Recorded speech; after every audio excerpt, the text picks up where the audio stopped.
The metallic groan of my ranch gate rolled across the pasture just before sunrise, followed by the crunch of tires on gravel that didn't belong to anyone except me. I looked up from the feed shed and saw a white Cadillac SUV glide through the gate like it owned the place. Dust drifted through the golden light. The horses along the fence line lifted their heads at the noise. The gate hinges rattled once, then settled. Patricia Holloway never slowed down. She drove straight across my access road, cut through the center of my property, and disappeared toward the paved road on the opposite side. 10 days later, that same shortcut would cost her $80,000. At the time, she had no idea. Neither did most of the people living in Silver Creek Estates. The strange part wasn't that Patricia used my road. It was that she genuinely believed she had the right to. The first time she confronted me directly happened 3 weeks earlier. I was repairing a section of fence near the gate when I heard the sharp click of expensive heels on packed gravel. Patricia approached carrying a clipboard tucked under one arm. The wind pushed the scent of dry grass and horse feed across the field while a security vehicle idled behind her near the entrance. She stopped a few feet away and looked me over from head to toe. Faded work jeans, dusty boots, an old ranch jacket with a torn sleeve. Then she glanced toward my 20-year-old pickup truck parked beside the barn. I could practically see the judgment forming behind her smile. "You need to remove this gate," she said. "Not hello, not good morning, just an order." I leaned against the fence post. "No." Her smile tightened. The security guard shifted uncomfortably beside the SUV. Patricia opened her clipboard and tapped a document with a manicured finger. "Residents of Silver Creek Estates have used this route for months. Blocking community access creates a safety concern." The explanation sounded reasonable enough if you didn't know the truth. That was part of what made her so effective. Everything she said sounded official, structured, professional, like she had already won an argument nobody else knew was happening. The gate creaked softly behind me as the wind pushed against it. "This isn't community property," I said. "That doesn't matter," she replied immediately. "The HOA board determined this road serves the neighborhood." I glanced toward the security vehicle. A dashboard camera was recording. So was the camera mounted above my gate. Procedures, documentation, verification. I believed in all of them. Patricia believed in authority. There was a difference. "The gate stays," I said. Her expression hardened. The friendly mask slipped for half a second. "Then we'll take further action." She turned and walked back toward her SUV. Gravel popped beneath her heels. Before climbing inside, she paused and looked back at the ranch house sitting beyond the pasture. "People like you always think rules don't apply to them." Then she drove away. The security vehicle followed. Dust rolled across the road and settled slowly onto the fence rails. I watched them disappear beyond the hill without saying another word. What Patricia didn't realize was that during our entire conversation, she never once asked the one question that would have mattered most. Not who maintained the road, not who paid the taxes on it, not even who actually owned the land beneath her tires. The next morning, the familiar crunch of tires rolled across the gravel again. I didn't need to look up from the fence repair to know who it was. Patricia's Cadillac had become as predictable as the windmill turning above the north pasture. The horses barely reacted anymore. Dust drifted through the morning sunlight while meadowlarks called from the fence posts, and the smell of cut hay lingered in the cool air. Patricia slowed near the gate long enough to glance in my direction before continuing across the ranch road. What she saw was exactly what she expected to see. A man in worn boots carrying fencing tools beside an old pickup truck with faded paint and 200,000 miles on the odometer. In Patricia's world, that picture told her everything she needed to know. Or at least she thought it did. What she never understood was that appearances are often the most expensive mistakes people make. My grandfather bought this ranch in 1958 after returning from military service. My father expanded it acre by acre over 4 decades. The gate Patricia treated like a public shortcut wasn't some decorative entrance. My father welded most of it himself in an equipment shed that still stood beside the barn. The original welding torch hung on a hook inside that building to this day. Every scratch on that gate had a story attached to it. Every fence line represented years of work. But Patricia never asked about any of that. She saw old clothes and an aging truck and assumed she was dealing with someone she could push around. Around noon, I walked into the barn and set my tools on a workbench polished smooth by 3 generations of use. Above it hung an old photograph of my father standing beside the same gate sometime in the late 70s. The picture sat next to a ring of keys that looked ordinary to anyone else. They weren't. One key opened the main ranch office. Another opened a records cabinet most people never knew existed. I grabbed my notebook from the shelf and added another entry. Date, time, vehicle, direction of travel. The process took less than 30 seconds. Then I checked the security camera feed on my phone. Clear footage. Another recorded crossing. Another file saved. Outside, the wind pushed through the tall grass with a soft rushing sound. The ranch seemed alive in its own quiet way. Gates clicked. Windmills turned. Horses shifted in the pasture. Meanwhile, Patricia continued building a story about me that existed entirely inside her own head. 3 days later, I saw proof of it. I stopped by a local feed store and overheard Patricia talking near the register. She didn't see me standing by the supply shelves. "He's just a ranch hand who got lucky with the property," she told another resident. "People like that don't understand community standards." The other woman nodded politely. I said nothing. There wasn't any reason to. The truth didn't need defending yet. As I loaded supplies into my truck, sunlight reflected off a document folder sitting on the passenger seat. Inside was a certified property survey, county records, easement documents, and several signatures dating back decades. Every one of them confirmed exactly who controlled that road. Patricia hadn't seen those papers. She didn't know they existed. But for the first time, I was beginning to suspect that one day she was going to wish she had. The following week, the crossings became so routine that I could predict them almost to the minute. At 7:12 every morning, the gate hinges groaned, gravel crackled beneath tires, and another vehicle rolled across private ranch property as if the signs didn't exist. The difference was that, unlike Patricia, I wasn't relying on assumptions. I was relying on records. Every movement passed through at least one system designed to remember what people forgot.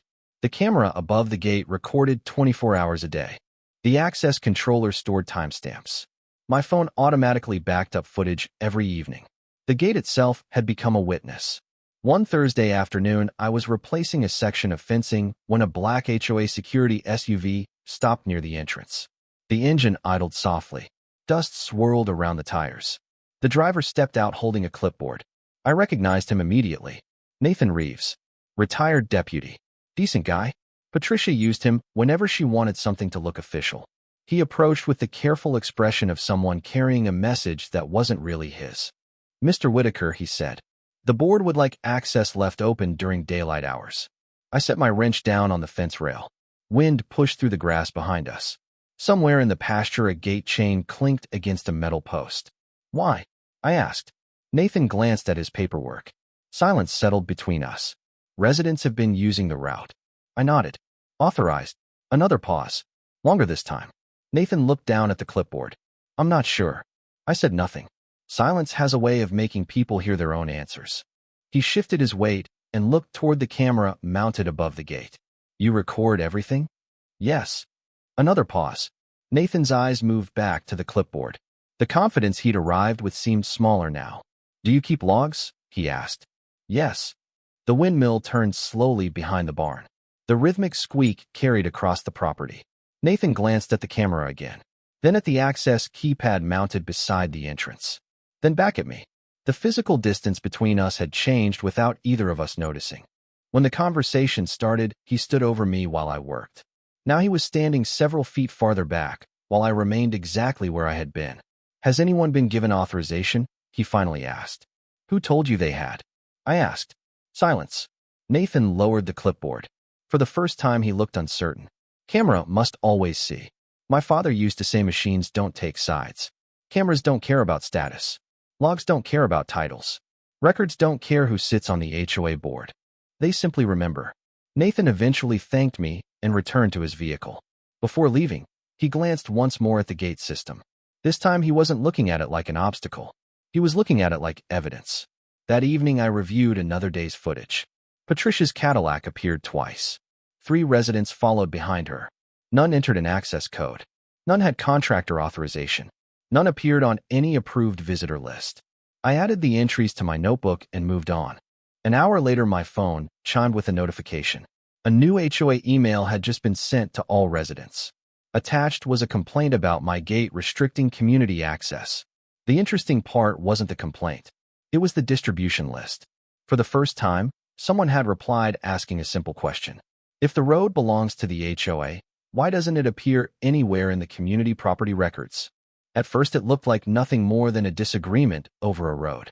That's certainly how Patricia presented it. The following Monday morning, a new email landed in every resident's inbox. My phone vibrated while I was repairing a water trough near the south pasture. The message described my gate as an obstacle to community access and framed the issue as a simple compliance matter. By lunchtime, 3 more vehicles had crossed the ranch road. The gate hinges groaned. Gravel crackled beneath tires. Dust drifted through the sunlight like smoke. Business as usual. Except it wasn't, because hidden records had started surfacing. That afternoon, I drove into town and met with a surveyor named Martin Granger. His office sat beside the county annex building. The place smelled faintly of old paper and printer toner. A ceiling fan clicked overhead while he spread several maps across a conference table.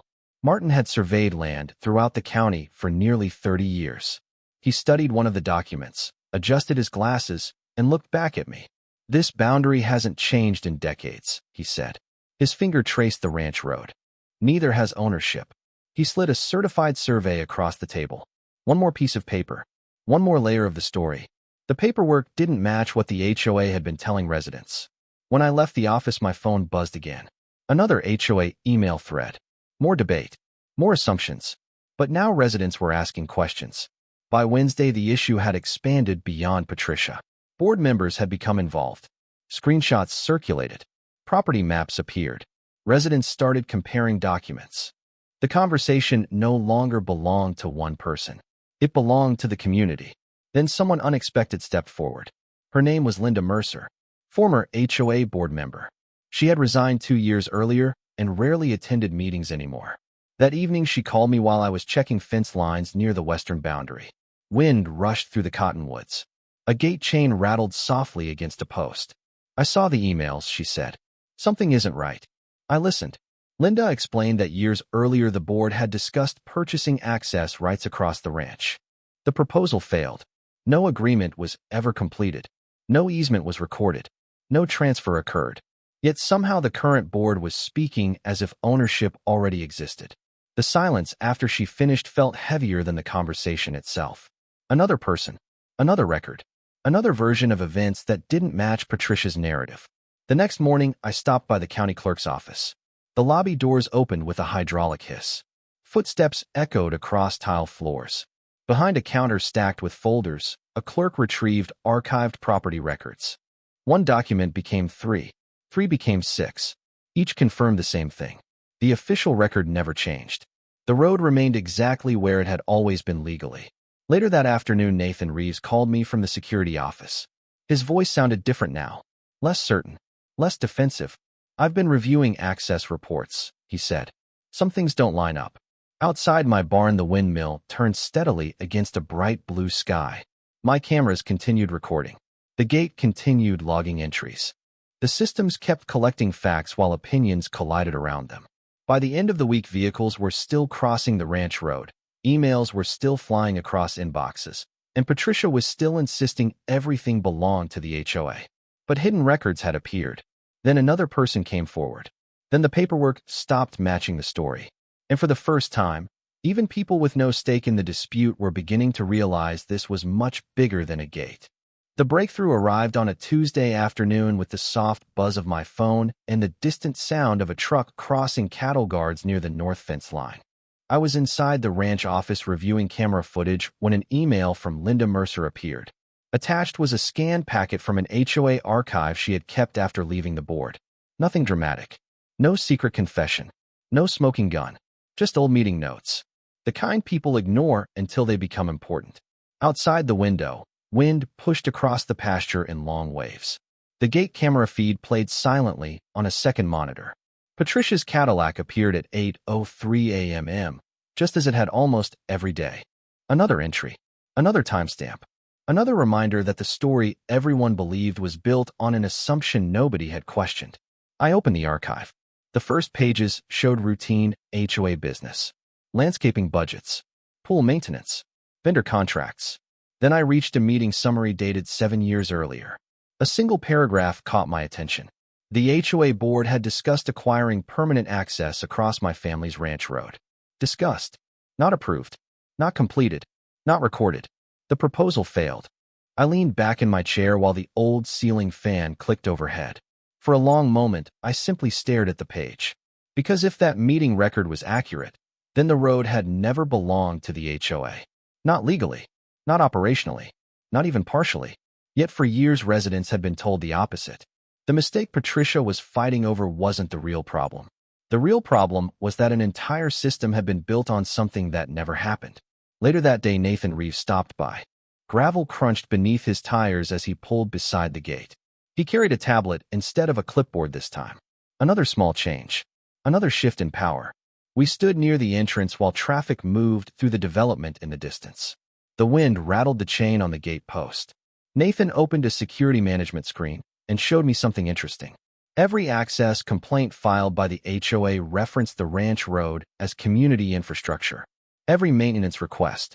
Every routing report. Every security guideline. Years of records. Hundreds of entries. The road appeared everywhere. Ownership appeared nowhere.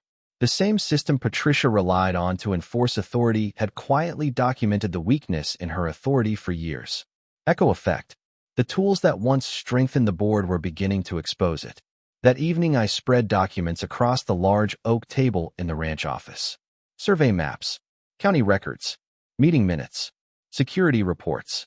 One by one they formed a picture, not of a personal dispute, not of a misunderstanding, of a system operating on a belief that nobody had verified. Then I opened the final attachment Linda had sent. It was a color property map from the original development proposal. Large parcels appeared in green. HOA common areas appeared in blue. Utility corridors appeared in yellow. My eyes moved to the center of the map. The ranch road stood there clearly marked in red. Outside HOA boundaries. Outside HOA control. Outside every parcel the board claimed to manage. I stared at the map while the gate camera continued recording in the corner of the screen. Because if this document was authentic, it had the power to change everything. The next piece arrived 3 days later inside a thick county records binder that looked old enough to belong in a museum. It sat on the oak table in my ranch office beneath a brass reading lamp my father had used for years. Outside, the evening wind pushed against the barn walls. The gate camera monitor glowed quietly in the corner. Every few minutes, another timestamp appeared as vehicles continued crossing the road Patricia insisted belonged to the HOA. I opened the binder and turned to a filing dated May 14, 1987. The paper had yellowed around the edges. A county recording stamp sat across the bottom. There were 3 signatures. My grandfather's, the county surveyor's, and the clerk who recorded the transaction. Attached behind it was a parcel map showing the original Whitaker Ranch boundaries. The road ran directly through Parcel 7A. Our parcel. Not HOA property. Not community infrastructure. Not shared access. Ours. I kept reading. Behind the parcel map sat another document. A proposed easement agreement dated August 3, 2016. I recognized the project immediately. It was the same proposal Linda had mentioned. The HOA had attempted to acquire permanent legal access across the ranch. The document contained signatures from 2 board members and a developer representative. One signature was missing. My father's. Without that signature, the easement never existed. At the top corner, a county note had been stamped in red ink. Proposed agreement not executed. No rights conveyed. I stared at those words for a long moment. The room felt very quiet. Outside, a horse moved near the fence line and the distant sound of a gate chain carried through the evening air. Quiet power. Nobody needed to argue. The paperwork was speaking for itself. My phone rang. Nathan Reeves. I answered. He sounded tired. I found something in the security archive, he said. I listened. Papers rustled on his end. Then he read from a maintenance authorization submitted 5 years earlier. The HOA had approved repairs to the ranch road 3 separate times. Gravel replacement. Drainage work. Sign installation. Every approval described the road as HOA property. Every approval used HOA funds. Every approval was based on the same assumption. An assumption now collapsing beneath documented facts. The security system Patricia relied on had become evidence against her. Echo effect in its purest form. After the call ended, I opened another folder.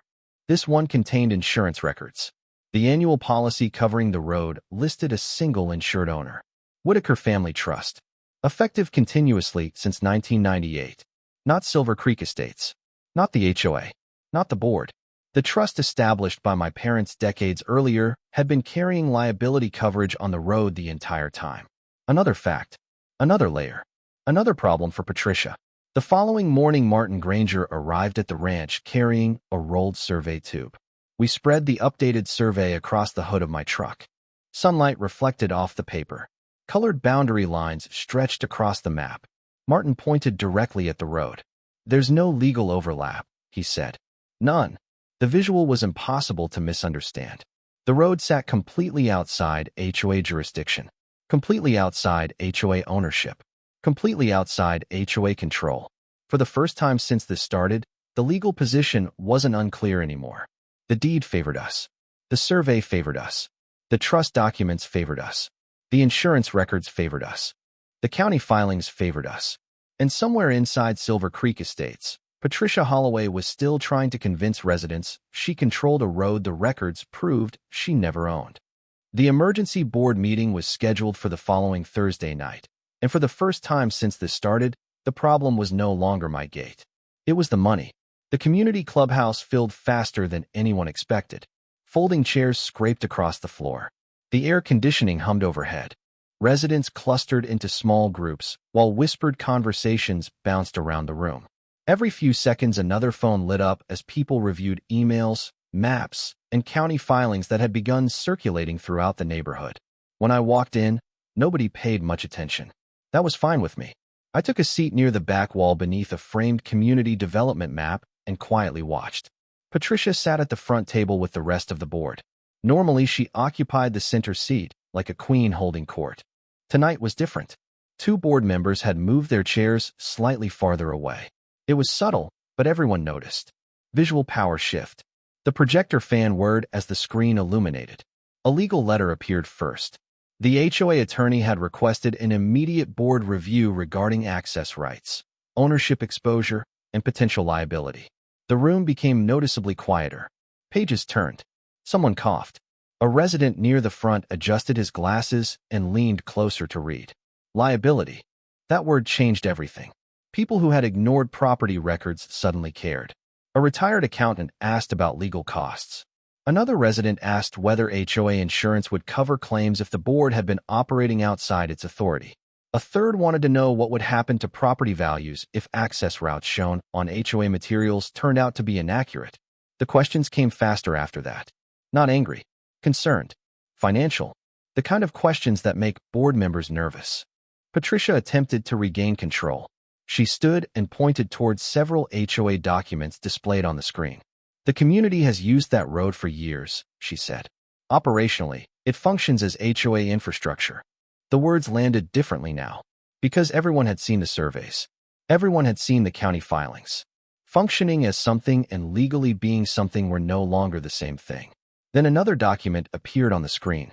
This one came from the attorney. A summary of potential exposure, legal fees, insurance review requirements, future access disputes, possible reimbursement questions. The projector cast the numbers across the wall in bright white text. Nobody spoke for several seconds. The only sound was the steady hum of the air conditioner. Money changes sides. The people who once supported Patricia because she seemed powerful were beginning to calculate costs. The board members noticed it too. One director who had defended Patricia in previous meetings spent most of the evening staring at the attorney letter. Another quietly asked whether an internal review should be opened. Even Nathan Reeves was present, seated along the sidewall. He never spoke, but when access reports were discussed, several residents turned toward him instead of Patricia. Another shift. Another crack in the system. By the time the meeting ended, nobody was talking about forcing me to remove the gate anymore. They were talking about investigations, audits, insurance carriers, and legal exposure. The board still held authority on paper. The clubhouse still belonged to the HOA. The procedures still existed. But the confidence that made the system feel untouchable had begun slipping away. And as residents filed out beneath the glow of the projector screen and the rustle of legal documents, it became painfully clear that Patricia Holloway was no longer controlling the story. Worse for her, she was no longer controlling the people who used to believe it. 2 weeks after the emergency meeting, the first official correction arrived. My phone vibrated just after sunrise while I stood beside the ranch gate watching fog lift off the lower pasture. Cattle moved slowly through the grass. The gate hinges creaked in the breeze. When I opened the email, the subject line said everything. Community Access Clarification Notice. Attached was a formal letter from the HOA board. Not Patricia, the board. The document acknowledged that the ranch road crossing my property was not HOA-owned infrastructure and had never been formally transferred into HOA control.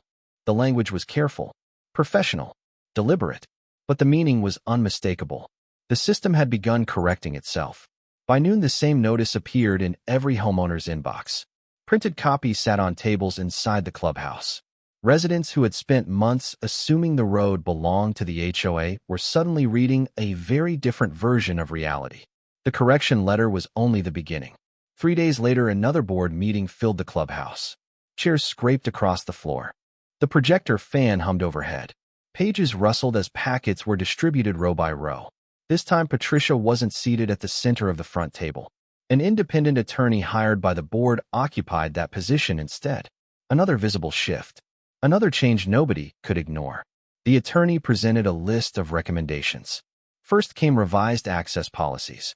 Effective immediately, HOA materials would be updated to remove references identifying the ranch road as community property. Second came new operating procedures requiring independent verification of ownership before future infrastructure claims could be published. Third came an internal review process for any future property disputes involving non-HOA parcels. Residents listened carefully. Nobody interrupted. The projector displayed each recommendation one at a time. The screen glowed against the clubhouse wall while board members quietly took notes. Then came the issue nobody wanted to discuss. Money. The board's insurance carrier had completed a preliminary review. Legal expenses had already accumulated. Administrative corrections would require additional work. Several residents asked questions about liability exposure. Others wanted clarification regarding future access rights. Nobody was talking about forcing my gate open anymore. They were talking about procedures, documentation, and risk management. The conversation had completely changed. Echo effect finally reached its conclusion. The same reporting systems, compliance procedures, security records, and documentation requirements Patricia had relied upon for years had become the evidence that corrected the board's mistakes. The mechanisms of control had transformed into mechanisms of accountability. Later that week, another official communication appeared.